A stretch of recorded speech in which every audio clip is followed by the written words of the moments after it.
Hello everyone, Oregon Moto John. We're going to change the oil on the KTM 890 Adventure R. The procedure is the same for the 790, which I've changed many times, and I've changed this one once before. This will be my second time through it. Here's what you need. You're going to need, I think, 2.8 quarts of oil and thereabouts, so just have 3 on hand. I'm going to run the, I think they recommend the 1050 4T power scent oil, so I have that. You're going to need a 13 millimeter socket, an 8 millimeter socket, a wrench.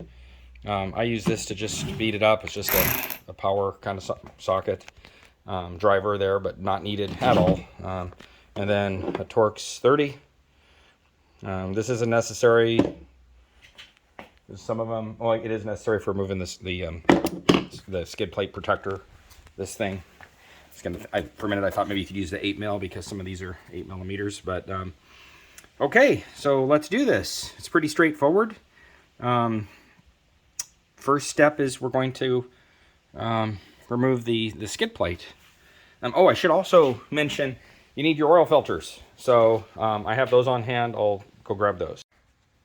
Here is the oil filters that you're going to need. You could use this by this kit, which has the screens and O-rings and the filter, but honestly, these screens, you can clean those. There's a magnet in there. You can blast it out with some air. I do this once a year. The mileage I put on this bike, isn't that great.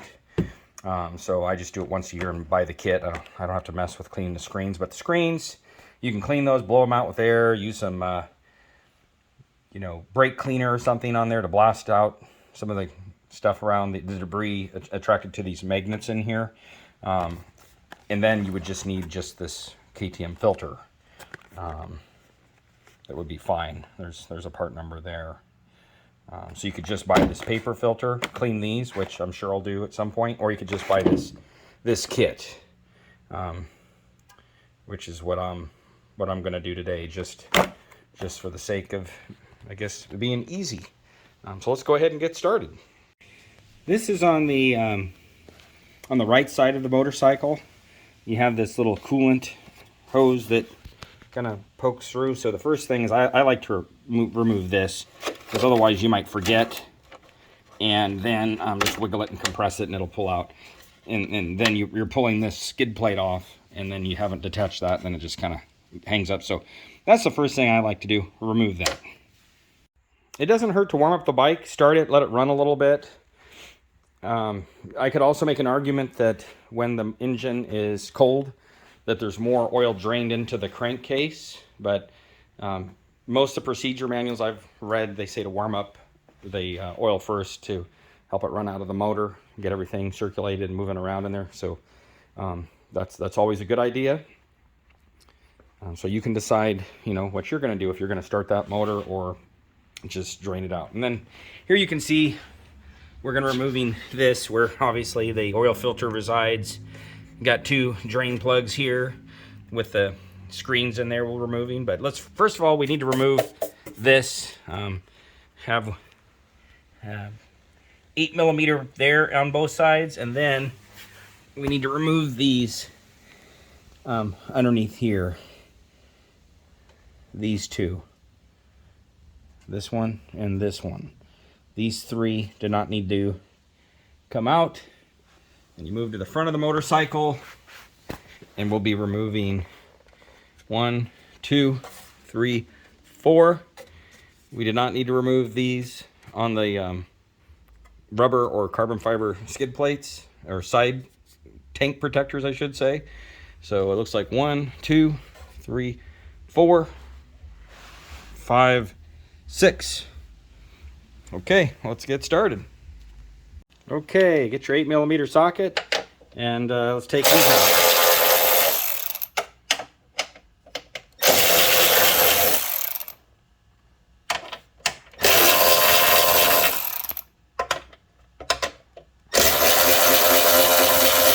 Okay, let's get the bottom.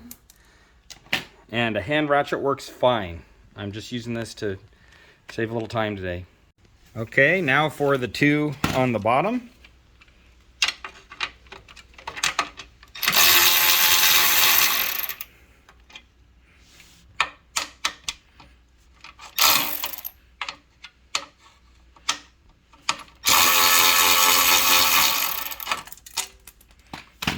Easy enough.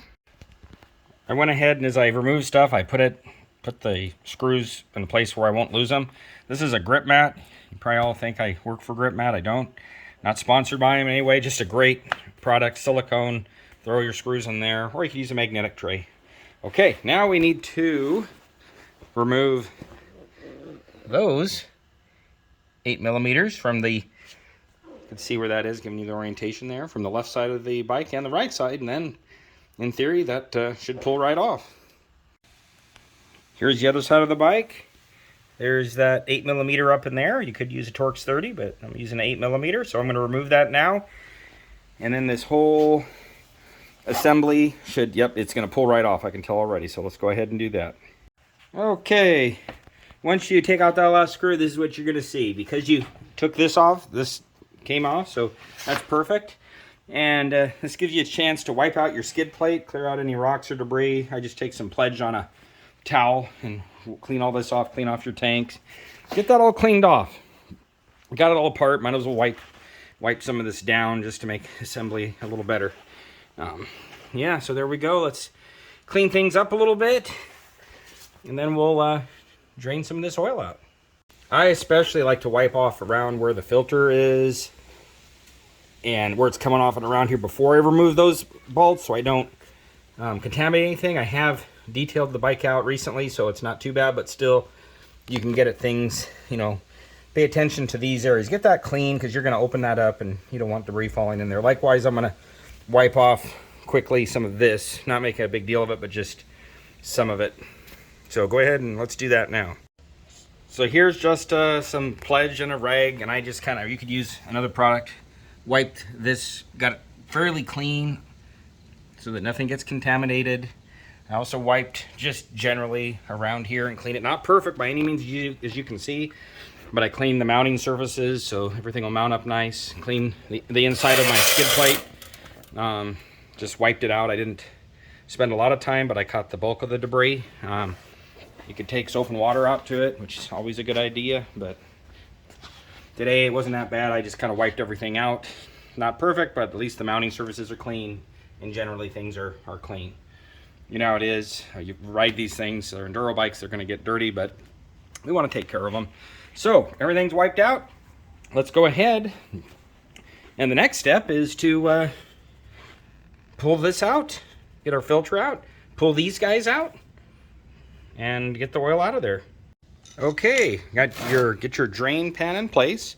This is almost overkill. This is for a car with, I think, 10 quarts of oil capacity, but it's my other one is in use, so I'm using this one, but for the drain pan usage. So here we're going to take our T30 or your, I believe, an 8mm. You could use either one. We're just going to crack this open. Okay. I also have a place, if I were to reuse these screens down here, I have a place for them to go where it's clean. So if you're going to reuse those, have a place kind of set up where those could go. And then I also have my 13mm socket here ready for these. The screens are behind those. So next, let's take out these two, and then we'll take out these 13mm where the screens are. And I usually just use hand tools on these guys here. They don't take a lot of torque, just snug, and then I do use a hand ratchet on these. I don't use power tools on any of this stuff. A little trick I've learned over the years is you loosen up both these, take one out, take this one out pretty much completely, and then what you can do, if you're having any trouble breaking this cover off, like right here I can't quite get it off, you can take and put this in where it's not in where the threaded part is, and you can just turn it to the side, and it kind of will help break loose that for you. And you can go down to this one and kind of, you know, push on it, and it'll kind of help break that seal loose. See how I just kind of stuck it in there and just kind of lifted. Okay, then we got that out. Come over here, put that where it's clean. I don't want anything contaminated. I have this pre-set up, so we're going to put that over here. Okay, and then we'll come back and we'll get this oil filter out. You can use a needle nose pliers on the inside and open it, or you could use a snap ring pliers, or they also have this thing with a screw on the end that you can put in and screw it in and pull out. I think I'm just going to use my the tool that I have on hand that I'll show you. Here's what I like to use for this oil filter. It's this Wild. Let's see if I can get this camera to focus on it. Probably not. Wild Tool, WILDE. The part number it has says G407PNP, made in the USA. But I like it because it's got these knurled edges on the outside. And you come up here, you can see how it's got these knurled edges on it. And so when I go out, it just easily captures that. I mean, I didn't have to work at all to get that. I just squeeze this, and these knurled edges there you can see it.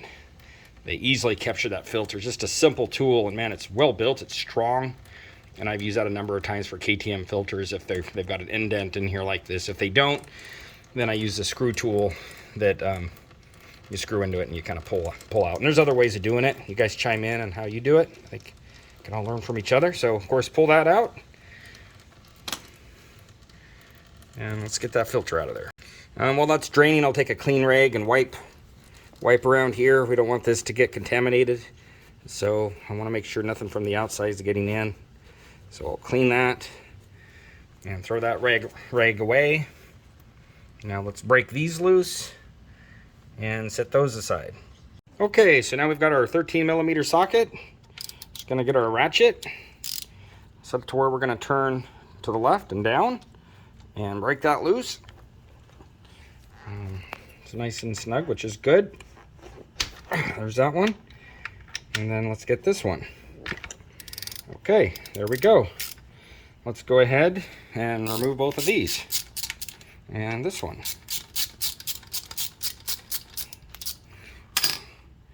Pull that out. You can see there's the screen. You have some magnets in here that you'd clean if you're going to reuse this. This one looks so good, the screen's in nice shape. I probably will clean this and set it aside, use my kit for today and set this aside and reuse this next time. So let's set this over here where it won't get contaminated. Okay, and then we'll take this one out.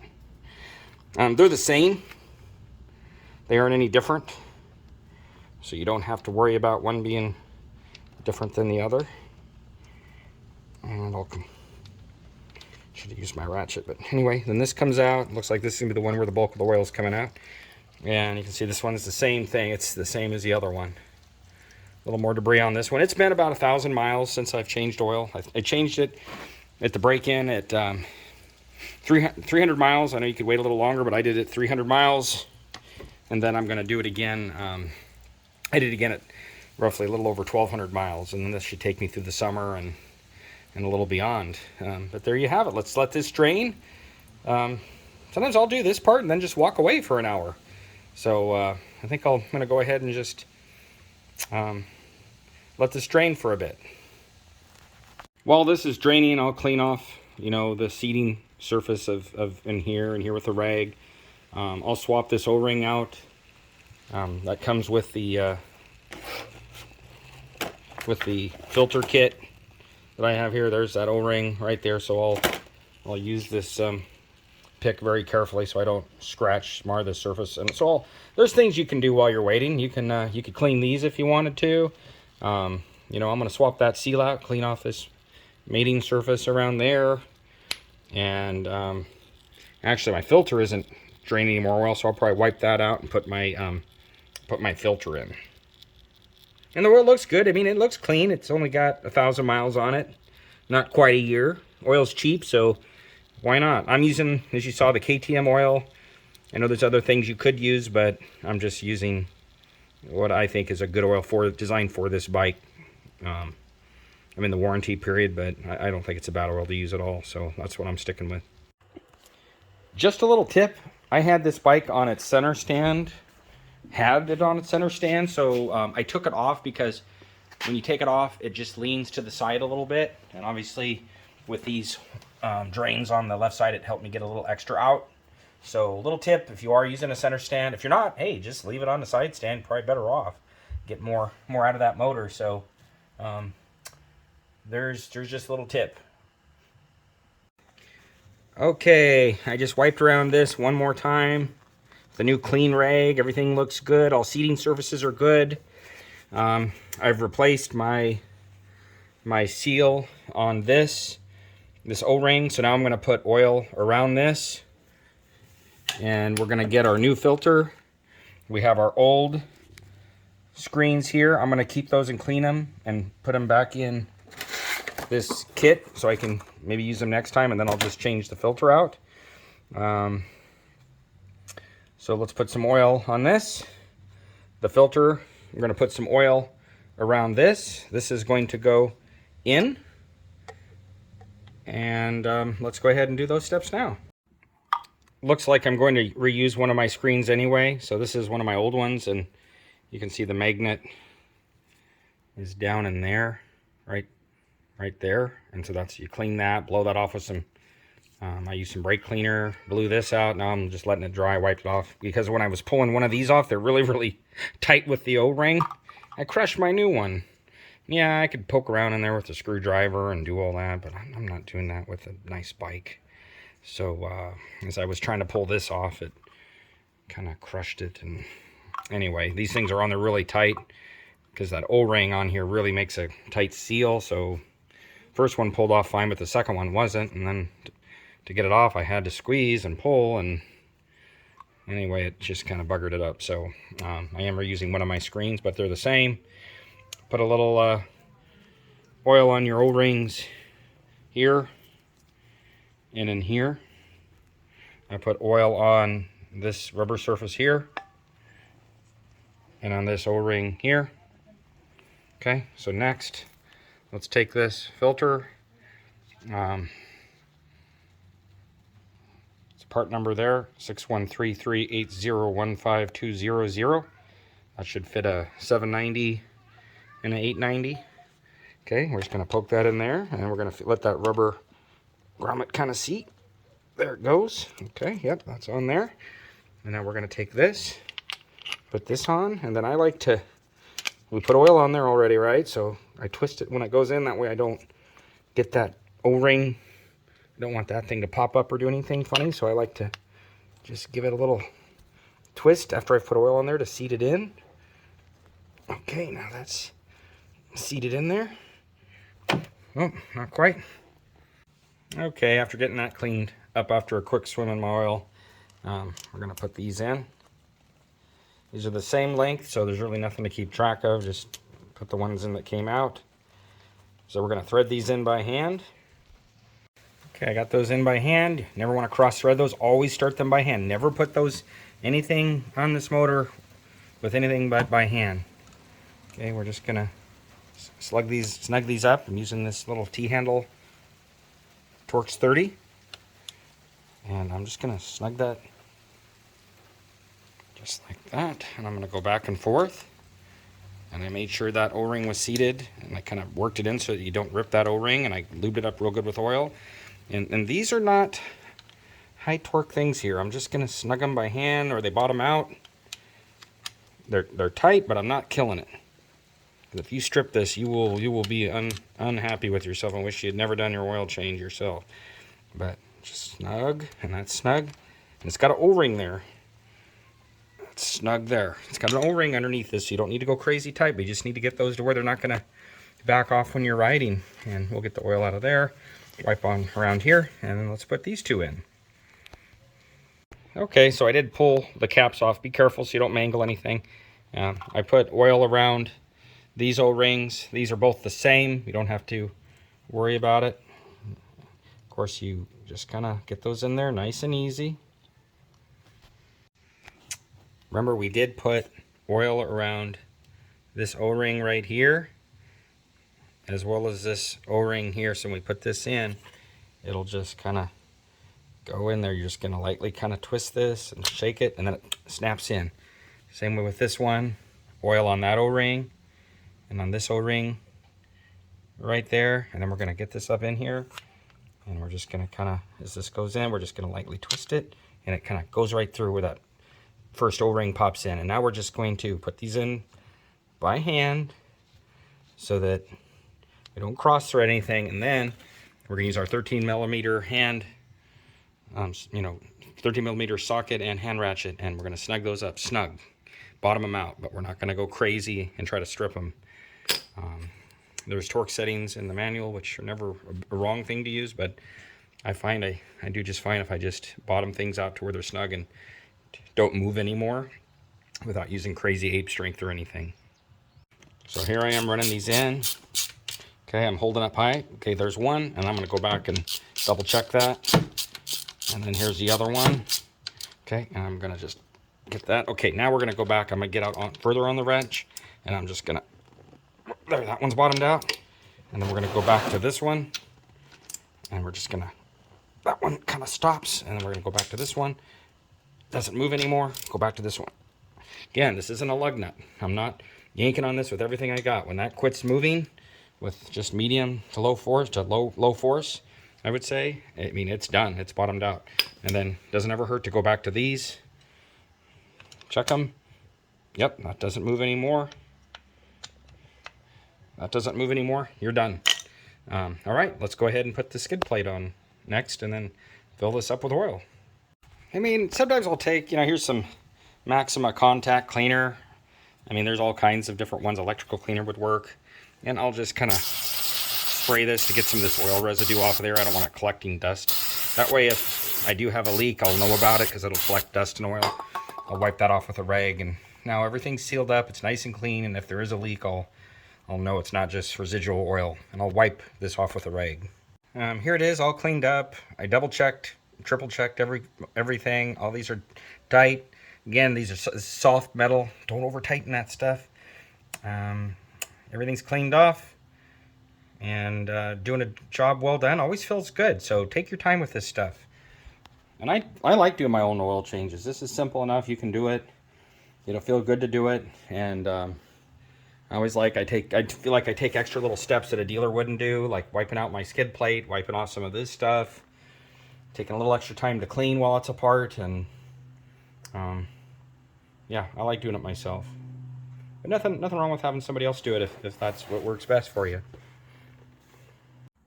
Yeah, I was thinking about this. I mean, I'm going to put the skid plate back on, and then put the oil in and get that topped off, but you could put the oil in, fire it up, make sure there aren't any leaks. But I'm going to put the skid plate on next. When I put the skid plate on, this is always seems to me to be the hardest part of the whole ordeal. And part of it is getting these lined up here with this part of the skid plate here.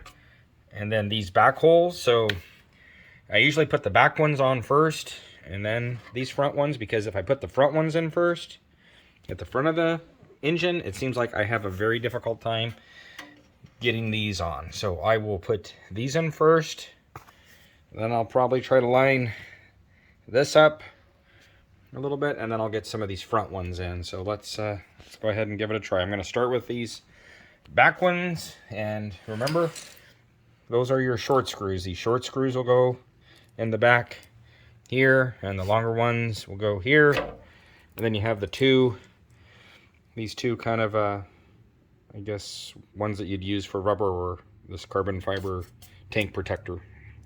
So I put them, separate them out in that way, the way they're going to go pretty much on the bike, I guess. So here we are. I put in these back two ones, always with your hand. Start those by hand. You don't want to strip them out. And I'm keeping these purposely very, very loose. It'll make it easier to align these next, and then I will be putting in the ones in the front. So a little trick, when I'm putting on these tank bolts, the rubber ones were a little easier than the carbon fiber ones. I think the rubber ones have more flex.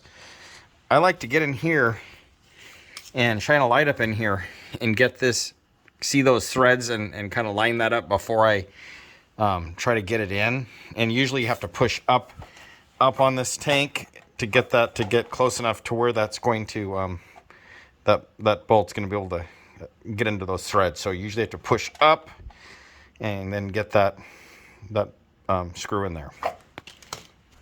So there I've got a headlamp on. I know it's not great, but you can see that where that screw is going to thread into that metal there, some metal thread. So I put a headlamp on, and then I make sure I'm getting that orientation correct, and then I'll put that in, that screw in. And then of course we're going to come over to the other side of the bike, and we're going to do the same thing for this screw. We're going to put the one that looks like this up in there, and again we'll sight up in there to make sure we get that oriented right. And then we will put in the align this to get the ones in the front. And there may be a better way of doing this. You may find if you get these lined up, you can get those lined up, but I just seem to struggle unless I got those in first. You may have a different experience though. Okay, once I get those started, I'm just gonna leave that loose for now. Now we're gonna go ahead and move to the front. I'm leaving all these screws loose, I'll add. Now we're gonna move to the front and put these 1, 2, 3, 4 in. And now that those other ones are in place, this isn't bad. It's just a matter of virtually putting those in. Always start them by hand so that you're not getting anything cross-threaded, and then you'll snug them up. One in. And I find this to be pretty good, but man, there was a few times, I think the first time I changed oil, I tried putting these 4 in first, and then I could not get those back ones on. So if you start with the screws kind of on the bottom, then work your way forward. I just had a lot better luck. And I always like starting things by hand and then snugging things up by hand. I'll just use this T Torx bit. Again, it's a 30.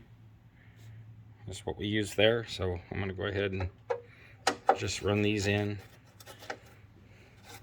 Running them by hand is nice. And then I won't torque this down all the way yet. I'm actually going to leave everything a little loose, and I'll go ahead and 1, 2, 3, 4. Tighten up these bottom ones a little bit. Those 2.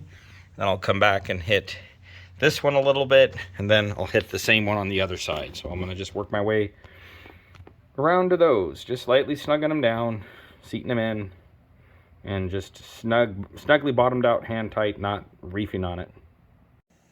Okay, I got all these bolts on the skid plate snugged up, bottomed out by hand, not crazy tight. Anybody know what I forgot?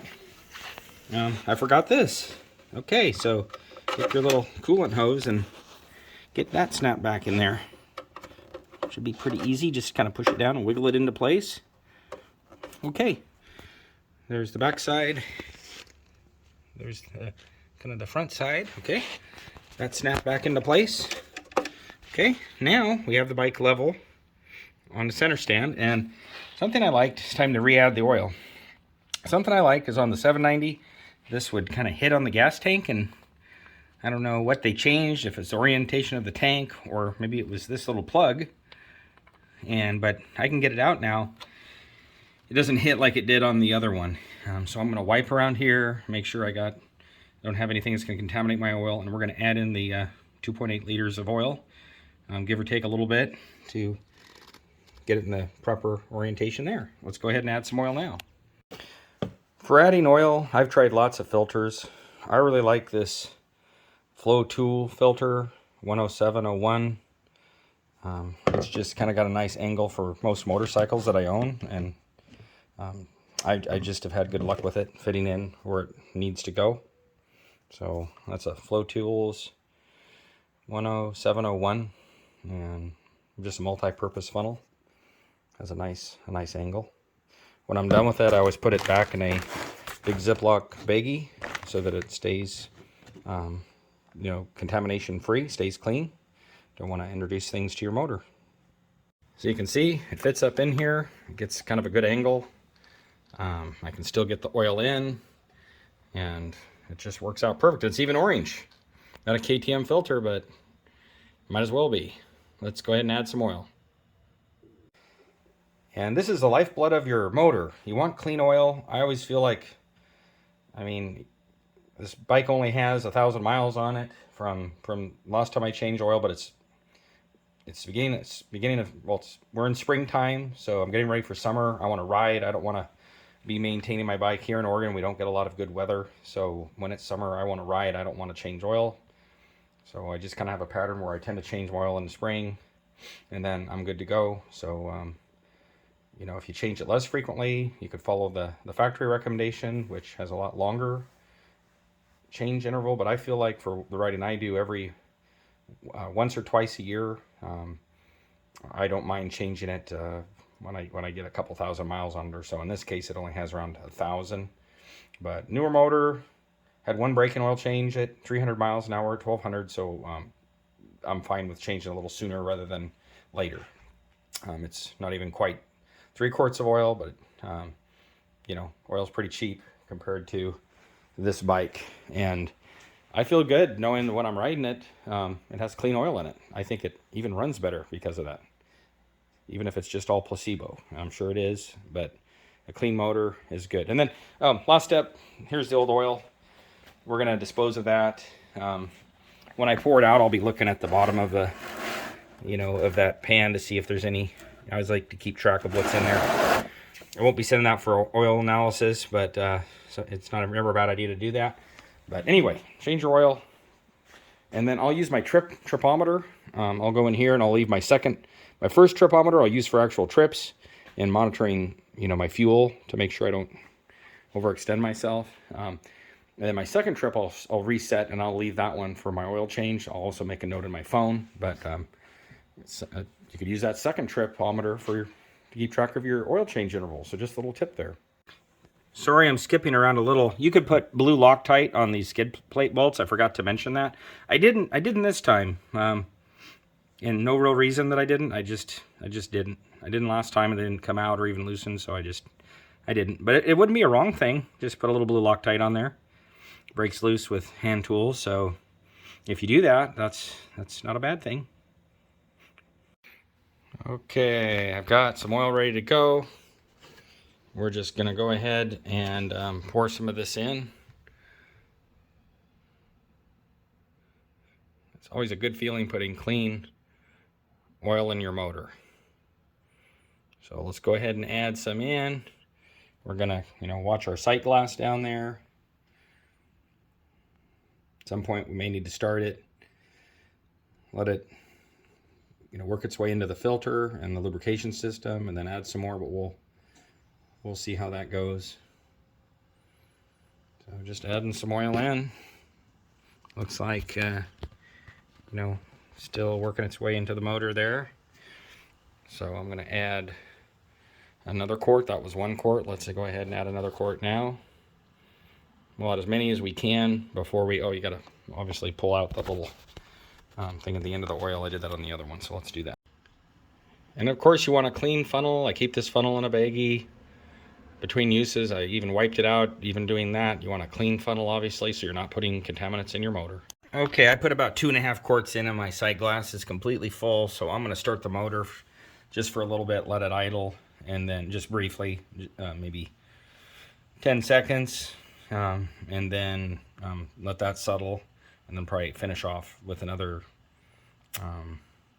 half of a quart or so, or just a tad under another half of a quart. So I've added about 2.5 quarts in so far. So let's start it for a second, and then we'll come back. Started the bike a little bit, let it run briefly. Obviously make sure you put your fill plug in before you start it to do that. I'm embarrassed to admit that I've done that, not anytime recently, but I have done that before where, just bike needs just a quick little start, and I'll start it, and then oil's flying all over out this thing. And it's like, oh man, I can't believe I did that. But do it once, you probably won't do it twice. So you can see now this oil needs more. We need to pull this up to roughly the middle of the sight glass or so. So let's go ahead and add some more. Okay, I'm warming up the bike because you want to check the proper coolant or engine oil level with the engine warm. Now, I like to use a pan for a few reasons. It lets me just look around when I'm draining it to see if there's anything in here. So there's just some normal clutch material and some other material in the oil, no big pieces of metal. I do this with every machine I own, and it can alert you if there's a problem. So just, if you get in the habit of that, you'll kind of learn what's normal. A break-in engine seems to give off different material than one that's not, so just inspect your bottom of your pan. And I don't see anything unusual here, so good job KTM on the 890. Nothing in this oil change. So that little debris, that's just small material from the motor, clutches. It's nothing big, no big chunks of anything, no large pieces. If you ever start seeing that, then I think that's alarming and worth talking to somebody about. And of course, dispose of your oil responsibly. Here in Oregon, you know, you can put it in a container and somebody will come pick it up. Recycling will pick it up, or you can drop it off recycling. Here at the city, some places I've heard you can take it to gas stations and then they'll accept it. And there's other ways of doing it too. So just take care of the oil the way it should be handled. So you know, just a footnote on that. Now let's warm this bike up and recheck the oil level. I let it run a little, but I wanted to make a footnote. Usually I will do this as the bike's warming up for efficiency, but I wanted to stop so you guys didn't turn off the bike, so you didn't have to hear that in the background as I'm trying to explain what I do here when I spec the oil. The bike's ran a little bit. Take your finger, don't burn yourself, run along the bottom of here, make sure you don't have any leaks. Other than the seepage from your oil change, there shouldn't be anything under there. If there is, you know, definitely investigate. So circle back around on your work, make sure there aren't any leaks. I don't expect that you'd find any, but if you do, you want to find out about them here in your workspace rather than out riding. Normal operating temperature is around 4 bars right here, so I'm going to let that get up to 4 bars. While we're doing that, I did go into my trip meter. I went to trip number 2 and I cleared that. So that way that'll be my oil change counter for my mileage. Okay, now we have 4 bars. So we should be up to operating temperature. Let's shut the bike off. Wait about a minute. And then let's see where we are. And we're going to check that sight glass. We're going to wait about a minute. And we'll see how we're doing. Let's wait a minute. Okay, I waited a minute. We're just a tad under half in that sight glass. As you can see, the bike is level. It could argue that's close enough, but I'm going to put in just a tad more to get that up to just the middle of the sight glass. Just a little bit.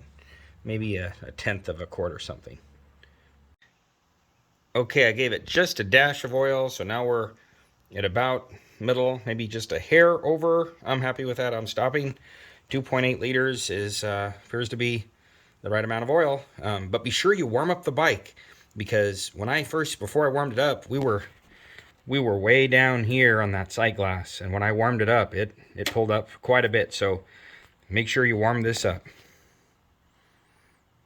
And just a footnote, I'll be watching this oil on this bike. I'll be checking it every ride or two just to make sure that nothing changes and make sure that everything's just right. In other words, I'll ride the bike, get home, or even during the ride, double check my sight glass. The next step is to reset our oil reminder service light. So you're going to turn on your ignition. So this can be kind of confusing. So just to make sure we've got this, you hit set. And you'll go down to motorcycle settings. Okay, now when you get to settings, we're not going to go into it. At first I was going into it and causing myself some headaches. You're going to hit this for 5 seconds, this up and down arrow. We're going to hit that at the same time. Now it takes you in. Now you can use the set button to toggle to what you want. I'm going to set this for 3,000. I'll be servicing the bike way before then. And now I'm going to press and hold the setting button, and it takes me back out. Now if I go back in, it will have updated those settings for service. Let's see. Yeah, it updated it to 3,000 miles. So we'll back out, and now we have our oil service reminder light reset. The bike doesn't need to be started for that. You just turn your ignition switch on, and again you hit the set button, go down to settings, hit this up and down arrow, and then use the set button to set the mileage what you want it to, and then to exit you hit set again. So there you have it. The oil was changed on the 890 Adventure R, and service reminder is set, and now we're ready to do some riding. Got the Tractionator tires on. I'm gonna get on a ride. It's been raining a lot here in Oregon, and try these tires out for you. Let you know what I think. All right, thanks for watching. Hope you all are safe and having a great day. Keep riding. It'll keep you sane. All right, take care.